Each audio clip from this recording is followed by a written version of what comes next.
छात्रों छात्रों कक्षा 11 मैथमेटिक्स, ये वीडियो नंबर 5। अब हमारा स्टार्ट होता है ट्रिग्नोमेट्रिक फंक्शन क्या होता है, त्रिकोणमितीय फलन क्या है।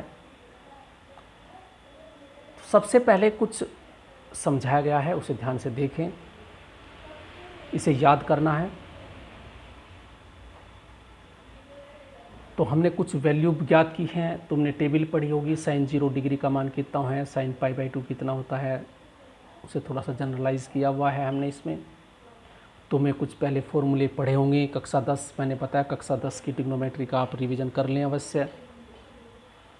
हमने पढ़ा था साइन थीटा, साइन क्या होता है, ट्रिग्नोमेट्रिक रेशोज लंब बटे कर्ण, कोस होता है आधार बटे कर्ण, टेन होता है लंब बटे आधार। और कुछ हमने फॉर्मूले पढ़े थे, sine square theta plus cos square theta is equal to 1, और इस पर 2 थे, एक 1 प्लस टेन स्क्वायर थीटा बराबर सेक स्क्वायर थीटा, एक था 1 plus cot square theta is equal to cosec square theta. और हमने पढ़ा था sine A equal to 1 upon cosec A. तो सब उनका रिवीजन एक बार अवश्य कर लें। तो क्योंकि अब ट्रिग्नोमेट्री स्टार्ट है, तो अब हम इसे थोड़ा सा जनरलाइज करते हैं। अभी थोड़ी है 2-3 वीडियो में, अभी और 5 और 6 में अभी थ्योरेटिकल पार्ट ही चल रहा है, न्यूमेरिकल उसके बाद चलेंगे। सेम उसी टाइप के क्वेश्चन है जैसे तुमने हाई स्कूल में पढ़े थे, फॉर्मूले बेस हैं, सब फॉर्मूले तुम्हें याद करने होंगे। अब ट्रिग्नोमेट्रिक फंक्शन पे आते हैं। इसे समझने के लिए थोड़ा सा देखो, जो अप्रोच वहाँ थी याद कर लें। हाई स्कूल की अप्रोच थी एक समकोण त्रिभुज। वहाँ हमने जितनी भी ट्रिग्नोमेट्रिक पढ़ी है वो एक समकोण त्रिभुज पढ़ा, और उसमें एक हमने न्यून कोण लिया था, उसी के रेस्पेक्ट हमने ट्रिग्नोमेट्रिक रेशोज फाइंड की थी। तो देखो वहाँ हम केवल समकोण त्रिभुज पढ़ते हैं, यहाँ कोई भी किसी प्रकार का त्रिभुज हो सकता है। तो सभी त्रिभुजों के लिए वैलिड है यहाँ। वहाँ हम केवल समकोण त्रिभुज पर थे, वहाँ हमारी कुछ कंडीशन थी, यहाँ हमारी कोई बड़ी कंडीशन नहीं है, हम किसी भी प्रकार का त्रिभुज ले सकते हैं। तो ये हमारा, क्योंकि ये डेफिनेशन अभी हम किससे लेते हैं, सर्कल से लेते हैं। तो मैंने एक सर्कल लिया जिसकी त्रिज्या 1 है, कुछ भी मान लीजिए, 1 मीटर का मान लो या 1 सेंटीमीटर का मान लो, या तो जो भी मैंने खींच दिया वो 1 है मेरे पास। तो मैंने ये इकाई त्रिज्या का माना एक इकाई वृत्त यानी यूनिट सर्कल, जिसका केंद्र सेंटर निर्देशांक अक्षों कर मूल बिंदु पर है। तो जो उसका सेंटर है इस वृत्त का, निर्देशांक जो एक्स एक्स वाई एक्स जहाँ काटते हैं उसका जो केंद्र होता है मूल बिंदु उस पर है। तो हमारा निर्देशांक का सेंटर O और इस वृत्त का सेंटर O एक ही बिंदु है। तो ये हमारे पास एक्स एक्सिस है, ये हमारे पास वाई एक्सिस है, इस पर हमारे पास ये बिंदु A है, इस पे एक हमने बिंदु P लिया है AB, जिसके कोऑर्डिनेट AB हैं। फिर ये हम घूमते घूमते चले गए यहाँ बिंदु B पर, तो हमने 90 डिग्री कवर कर दिया। तो ये हमारे पास π/2 एंगल हो गया, देखो यहाँ। फिर इसके बाद घूमते, हम क्लॉकवाइज ही घूमते हैं, ध्यान रहे, एंटी क्लॉकवाइज हमेशा। हम अब आ गए C पे, हमारा आधा राउंड हो गया C।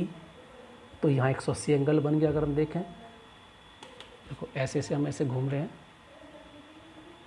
तो हम यहाँ आ गए वापस 180 डिग्री। अब हम ऐसे आ गए, हमारे पास यानी π/2 का 3 गुना, पहला हमारा 0, फिर π/2, फिर π/2 का डबल पाई, फिर 3π/2, और फिर इसका 1/4 पार्ट, फिर 2π। तो ये हमारे पास 360 डिग्री हो गया, जिसे हम 2π भी बोलते हैं। तो इस प्रकार हम एक रोटेशन है। तो हमने इस पर एक बिंदु P लिया हुआ है जिसके कोऑर्डिनेट AB हैं, और ये एंगल हमने जितना मेजरमेंट किया है कि देखो जब A से P तक हम गए, कितना गए, और हमने ये जो एंगल बना ये x है मानते हैं, इसकी यूनिट रेडियस है। तो देखो मैंने फॉर्मूला बताया था, कोण बराबर होता है चाप बटे त्रिज्या। कोण यहाँ x है, चाप ज्ञात करना है। तो कोण, जब यहाँ हमारे पास रेडियस 1 है, अगर इसकी मल्टीप्लाई करते तो चाप होता है कोण गुना रेडियस।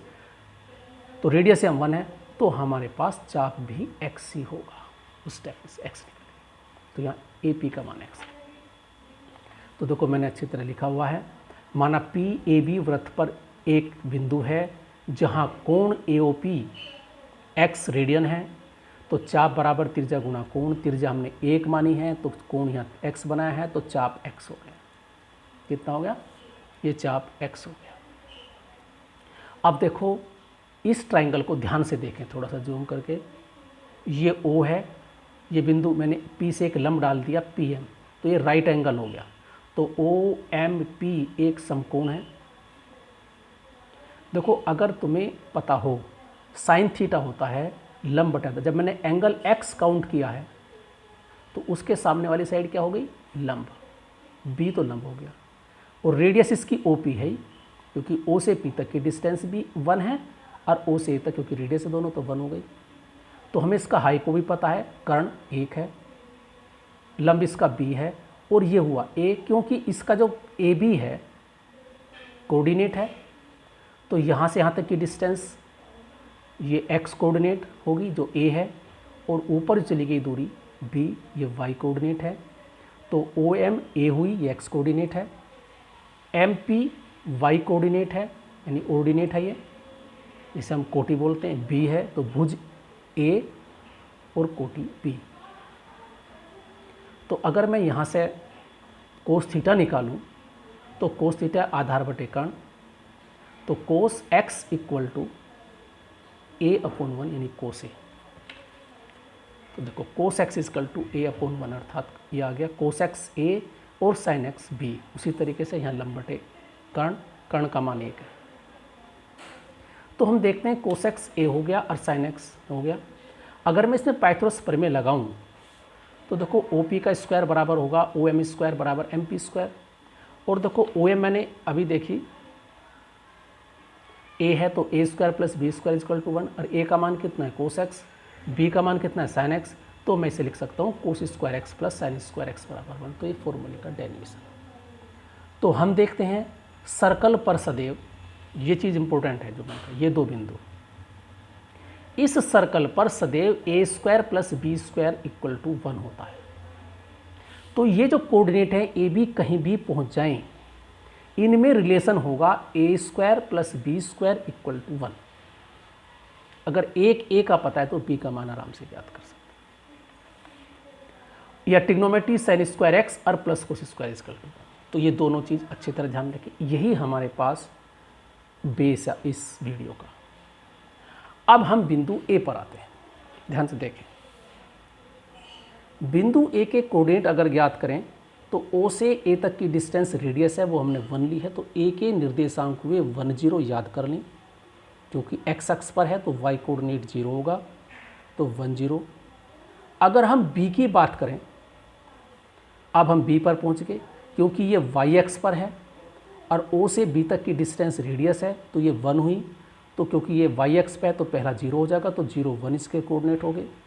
अब हम इधर आ गए C, क्योंकि अब हम अपोजिट में है, नेगेटिव डायरेक्शन है x के, तो O से B तक, O से C तक की लेंथ 1 है, लेकिन ये नेगेटिव है तो ये -1 होगी, -1 0। C के कोऑर्डिनेट हुए -1 0, और D के कोऑर्डिनेट क्योंकि फिर हम y अक्ष पर आ गए, पहला 0 होगा, और क्योंकि नीचे की ओर है ये तो ये -1 लेंथ है, क्योंकि रेडियस O से D तक की डिस्टेंस यूनिट UV रेडियस है, ये भी 1 है, तो इसके कोऑर्डिनेट हुए 0 -1। अच्छी तरह याद कर लें।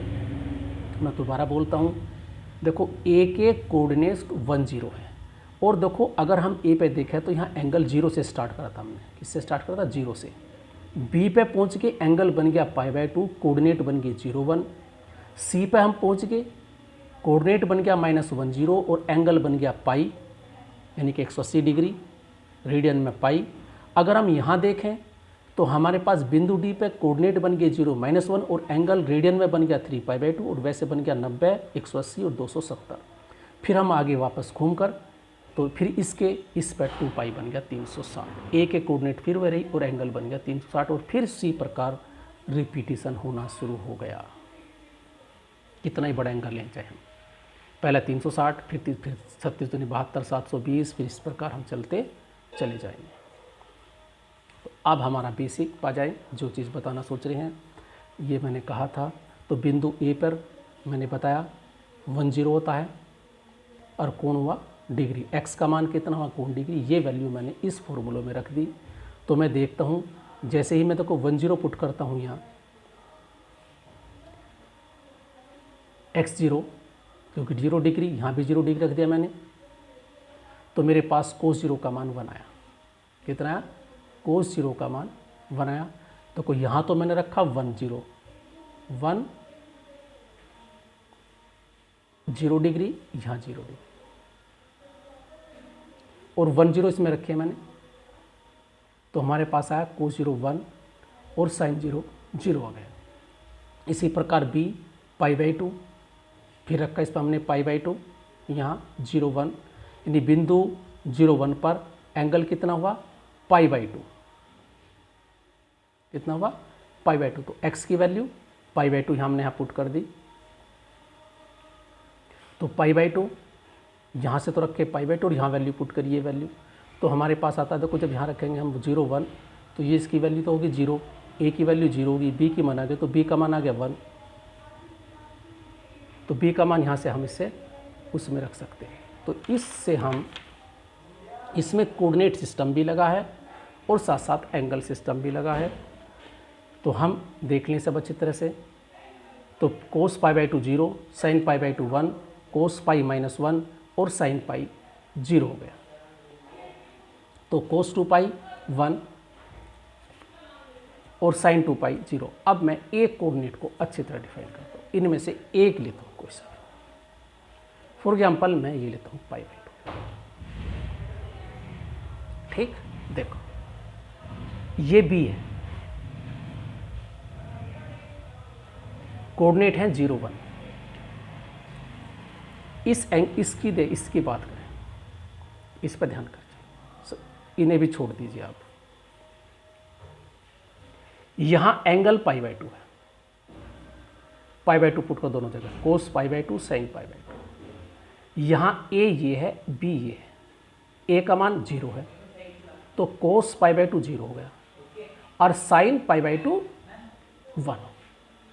क्लियर। अगर मैं c की बात करता हूं, यानी पाई पे, एंगल यहां मैंने बताया था c पे पाई, तो दोनों यहां भी पाई, इस c पे, इस फॉर्मूले को c पे, यहां cos पाई sin पाई।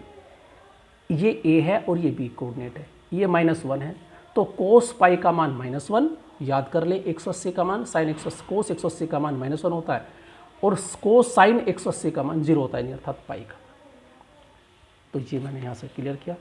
तो ये वैल्यू अच्छी तरह याद कर लें। देखो ये रेडियन में लिख कर रखा है मैंने सब कुछ। यहाँ cos 0 डिग्री यानी cos 0, π/2 यानी 90 डिग्री, π 180 डिग्री, 2 π 360 डिग्री। तो इन वैल्यू को, तो अब हम अगर इन्हें जनरलाइज कर दें तो हम देखते हैं cos जो है π/2 पे 0 है, देखो, और sin 0 पे है। तो sin 2n पाई, n कोई नंबर कुछ भी मान लें, इंटीजर है हमारे पास, यहाँ कोई भी नेगेटिव इंटीजर, पॉजिटिव इंटीजर। तो यदि हमारे पास साइन में यहाँ 2 पाई है, तो एक राउंड करने के बाद में देखो 2n पाई का मतलब, अगर मैं 1 पुट करता हूँ तो 2 पाई यानी 360 दूर, तो 2 पाई ने 2 चक्कर, फिर 3 चक्कर और प्लस x हो। तो याद कर लें, यदि किसी भी ट्रिग्नोमेट्री में 2n पाई लिखा है और प्लस लिखा है तो वो वहीं पहुँच जाता है, वो वहीं वापस उसी स्थान पर आ जाता है एक रोटेशन के बाद। तो sine 2n pi plus x sine x होता है, इस फॉर्मूले को याद कर लें। और कोस 2n पाई सभी के लिए होता है, ये प्लस एक्स कोस एक्स होता है। और हम देखते हैं साइन एक्स 0 कहाँ कहाँ होता है, इसे अच्छी तरह, एंगल जब x का मान 0 है, प्लस माइनस पाई है, 2 पाई है, 3 पाई है, इन पे ये वैल्यू होती है। तो इसे मैंने जनरलाइज कर दिया। तो साइन एक्स अगर 0 है तो x इजकल टू n पाई, यदि n कोई भी इंटीजर है, 1 ले, 2 ले, 3 ले, 4 ले, प्लस माइनस, तो हम अगर पाई का गुणक है, कोई भी इंटीजर गुणक है, तो साइन हमेशा 0 होगा। 180 का कोई भी मल्टीपल, 180 गुना 1 हो, प्लस गुना 1 माइनस 1 हो, चाहे 2 हो, यानी कोई भी इंटीजर ले लें गुणक, तो साइन की वैल्यू 0 होती है।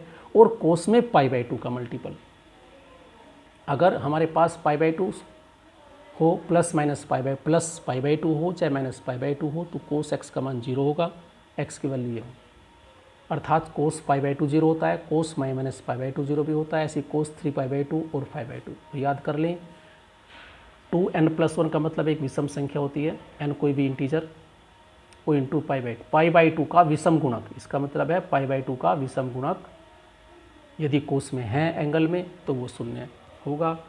तो इस थोड़ी सी ध्यान से देखें, थ्योरेटिकल है। तो thank you, have a nice day.